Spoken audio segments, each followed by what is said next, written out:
नमस्कार दोस्तों, स्वागत है आप सभी का फिर से एक बार केजीएन न्यूज़ में। जी हां, आपको बता दें कि इस वक्त की कुछ बड़ी और अहम खबर निकल के आ रही है, लेकिन खबरों का सिलसिला शुरू करने से पहले आप सभी से एक निवेदन है कि आपने अभी तक हमारे चैनल केजीएन न्यूज़ को सब्सक्राइब नहीं किया है तो सब्सक्राइब कर दे और पास में मौजूद बेल आइकन को दबाकर ऑल नोटिफिकेशन को ऑन कर दे। और अगर हमारी खबरें आपको पसंद आती है तो इस वीडियो को अभी से लाइक कर दे और आखिर में अपने दोस्तों और परिवार के साथ शेयर करना ना भूले। इसी के साथ वक्त ना गवाते हुए बढ़ते हैं आज की पहली और बड़ी खबर की ओर।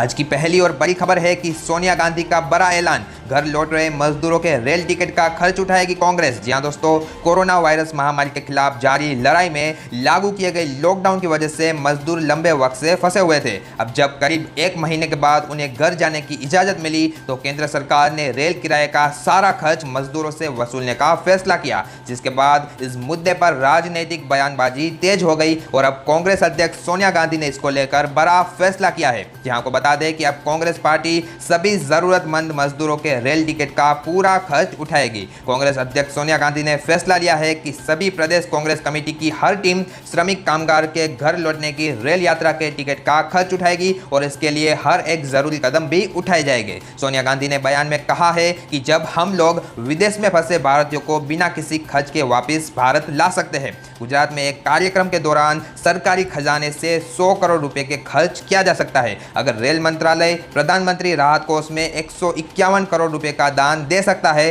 तो फिर इस मुश्किल वक्त में मजदूरों के किराए का खर्च रेलवे और केंद्र सरकार क्यों नहीं उठा सकती।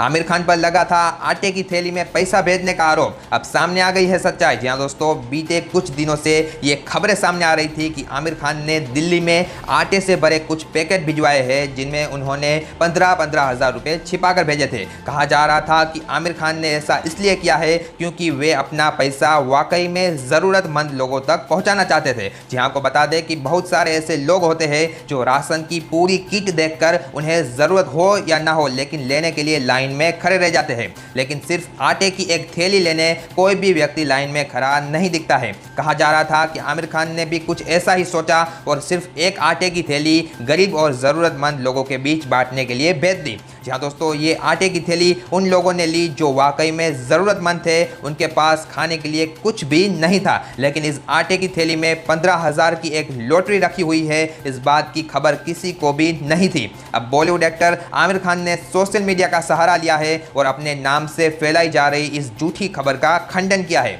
जहां को बता दें कि आमिर खान ने अपनी पोस्ट में कहा है, मैं आटे के बैग में पैसे भरकर भेजने वाला शख्स नहीं हूं। या तो ये खबर झूठी है या फिर ज़रूरतमंद की मदद करने वाला कोई रॉबिन हुड अपने नाम का खुलासा नहीं करना चाहता। आप लोग अपना ख्याल रखें।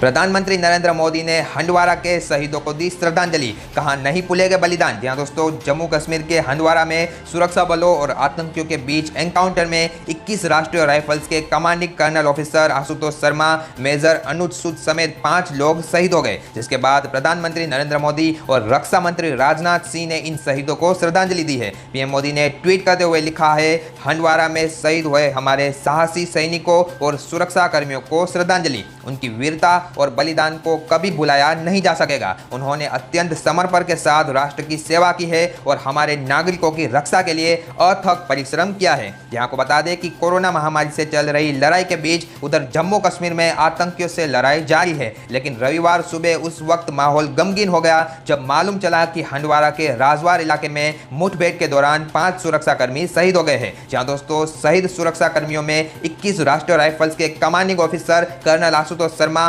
मेजर अनुज सूद, नायक राकेश, लांस नायक दिनेश के साथ साथ जम्मू कश्मीर पुलिस के सब इंस्पेक्टर शकील काजी शहीद हो गए हैं। हालांकि सुरक्षा कर्मियों ने मुठभेड़ के दौरान 2 आतंकवादियों को भी ढेर कर दिया है। जहां को बता दें कि मरने वाले दोनों आतंकी लश्कर-ए-तैयबा के बताए जा रहे हैं। कर्नल आशुतोष के परिवार को 50 लाख की सहायता, साथ ही एक परिजन को दी जाएगी नौकरी। जी हां दोस्तों, उत्तर प्रदेश सरकार ने रविवार को हंडवारा में मुठभेड़ में शहीद हुए कर्नल आशुतोष शर्मा के परिवार के लिए 50 लाख रुपए की सहायता राशि का ऐलान किया है। इसकी घोषणा करते हुए प्रदेश के गृह सचिव अवनीश अवस्थी ने कहा है कि कश्मीर के हंडवारा में आतंकियों के साथ लोहा लेते शहीद हुए अधिकारी और जवानों की शहादत पर मुख्यमंत्री ने गहरी संवेदना जताई है। अवनीश अवस्थी ने कहा कि शहीद कर्नल आशुतोष शर्मा के परिवार को यूपी सरकार की तरफ से 50 लाख रुपए की सहायता राशि दी जाएगी। इसके साथ ही कर्नल आशुतोष के परिवार में एक सदस्य को नौकरी भी दी जाएगी। जहां को बता दें कि कर्नल आशुतोष का पैतृक घर यूपी के बुलंदशहर में है, लेकिन फिलहाल उनका परिवार राजस्थान की राजधानी जयपुर में है। कर्नल आशुतोष का पार्थिव शरीर सोमवार को जयपुर पहुंचेगा और मंगलवार को उन्हें अंतिम विदाई दी जाएगी। अमेरिकी फर्म सिल्वर लेक ने रिलायंस जियो में खरीदा 1.15% का हिस्सा 5,656 करोड़ रुपए का किया निवेश। जी हाँ दोस्तों, रिलायंस जियो और फेसबुक के बीच हुई डील के बाद कुछ ही दिनों बाद जियो प्लेटफॉर्म ने एक और बड़ी डील का ऐलान किया है। अमेरिका की private equity firm silver lake ने जियो प्लेटफॉर्म में 1% से ज्यादा की हिस्सेदारी खरीद ली है। जी हाँ, को बता दें कि इसके लिए सिल्वर लेक ने रिलायंस जियो में 5,656 करोड़ रुपए का निवेश किया है। आपको नहीं पता तो बता दें कि सिल्वर लेक टेक्नोलॉजी अमेरिकी पीई इक्विटी फर्म है और ये प्रौद्योगिकी से जुड़ी कंपनियों में निवेश करती है। ऐसे निवेश यानी इन्वेस्टमेंट करने के मामले में ये दुनिया की टॉप मोस्ट कंपनियों में शामिल है। सिल्वर लेक का संयुक्त एसेट अंडर मैनेजमेंट यानी कि AUM 43 अरब डॉलर का बताया जा रहा है। अस्पताल पर बरसाने थे फूल, लेकिन कॉलेज पर पुष्प वर्षा करके चला गया इंडियन आर्मी का हेलीकॉप्टर। जी हाँ दोस्तों, दिन रात मेहनत कर रहे डॉक्टर जैसे कोरोना के इन कर्मवीरों को भारत की तीनों सेना ने हॉस्पिटल पर पुष्प वर्षा यानी कि फूलों की बारिश करके इन कोरोना वॉरियर्स को सलाम किया। लेकिन इन सबके बीच बिहार का नालंदा मेडिकल कॉलेज और हॉस्पिटल का स्टाफ घंटे भर तक इस पुष्प वर्षा का इंतजार ही करता रह गया। जी हाँ दोस्तों, बाद में पता चला कि भारतीय वायुसेना का जिस हेलीकॉप्टर नालंदा मेडिकल कॉलेज और अस्पताल पर फूलों की वर्षा करना था, वो एक दूसरे बिहार के कॉलेज पर पुष्प वर्षा करके चला गया। भारतीय वायुसेना ने इस मुद्दे पर सफाई देते हुए कहा है कि GPS सिग्नल से पायलट को गलत लोकेशन मिलने के कारण ये गड़बड़ हो गई है। हालांकि तकनीकी खामी की वजह से पुष्प वर्षा का इंतजार करते रह गए मेडिकल कॉलेज के स्टाफ का कहना है कि इस घटना से उनके मनोबल पर कोई भी असर नहीं पड़ा है। फिलहाल इस वीडियो में इतना ही। हम आपकी सेवा में जल्द ही वापस लौटेंगे कुछ मज़ेदार खबरें लेकर। तब तक के लिए घर पर रहिए, सुरक्षित रहिए और देखते रहिए KGN न्यूज़।